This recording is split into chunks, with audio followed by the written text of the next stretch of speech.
ही खरंच खूप महत्त्वाची गोष्ट आहे. पुढच्या वचनामध्ये आपण जाण्याच्या आधी की एकतर पश्चाताप करणं महत्त्वाचं आहे. खरा पश्चातापाद्वारे आपल्याला देव परत घेतो आणि आपलं जे पाप आहे ते पुसून टाकतो.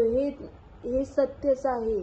पण त्याच्यानंतर काही लोकांमध्ये असा पण गोष्ट आपल्याला पाहायला भेटते की ती जी विचारसरणी असते की मी दोषी आहे.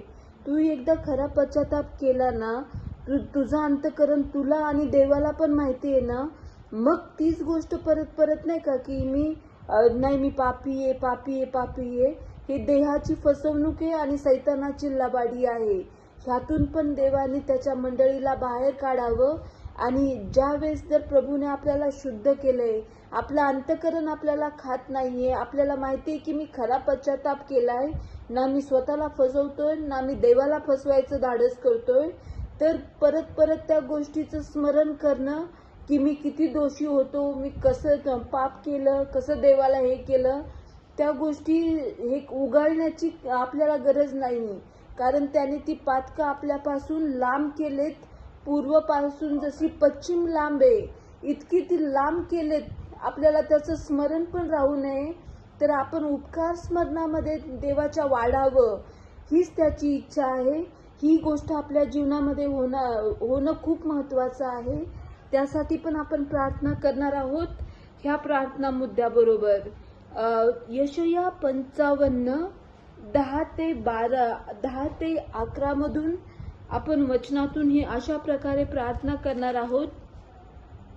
पहा, पाऊस व बर्फ ही आकाशातून पडतात आणि पृथ्वी भिजवून तिला सफळ व हिरवीगार केल्या वाचून पेरणाऱ्यास बीज, खाणाऱ्यास भाकरी दिल्या वाचून ती परत वर जात नाहीत. त्याप्रमाणे माझ्या मुखातून निघणारे वचन होईल. ते माझी इच्छा पूर्ण केल्या वाचून व ज्या कार्याकरिता ते मी पाठवले आहे ते केल्या वाचून मजकडे विफल होऊन परत येणार नाही. यावेळेस आपण जिवंत देवाचे आभार मानणार आहोत की परमेश्वराच्या मुखातून निघणारं कुठलंच वचन असफल होऊन त्याच्याकडे परत जात नाही. जसा पाऊस, वीज आणि बर्फाची गोष्ट होते, तीच गोष्ट परमेश्वराच्या वचनाबद्दल होते. ते विफल होत नाही. जर त्यांनी ठरवलंय त्याच्या मंडळीला राखायचं तर तो राखणारच. जर त्यांनी ठरवलंय आपल्याला दैवी आरोग्यामध्ये चालवायचं, दैवी संरक्षणाचा पहारा आपल्याभोवती ठेवायचा, तर तो ठेवणारच आहे. आणि जसं वचन 11 मध्ये सांगतं आपल्याला की माझ्या मुखातून निघणारे वचन असे होईल, ते माझी इच्छा पूर्ण केल्या वाचून व ज्या कार्यासाठी ते मी पाठवले आहे ते कार्य केल्या वाचून मजकडे विफल होऊन परत येणारच नाही. त्याचप्रमाणे होणार. त्याच्यापेक्षा अधिक कुठलीच गोष्ट आपल्या जीवनात होणार नाही. जर प्रभू परमेश्वराने आपल्याला मुलं दिलेत तर त्या मुलांच्या जीवांचं संरक्षण तो स्वतः करील.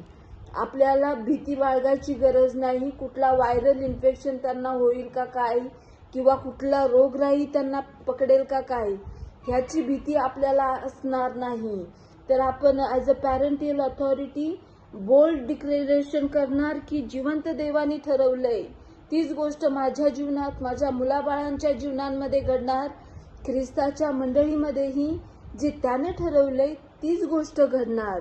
त्याबद्दल आपण जिवंत देवाचे आभार मानू.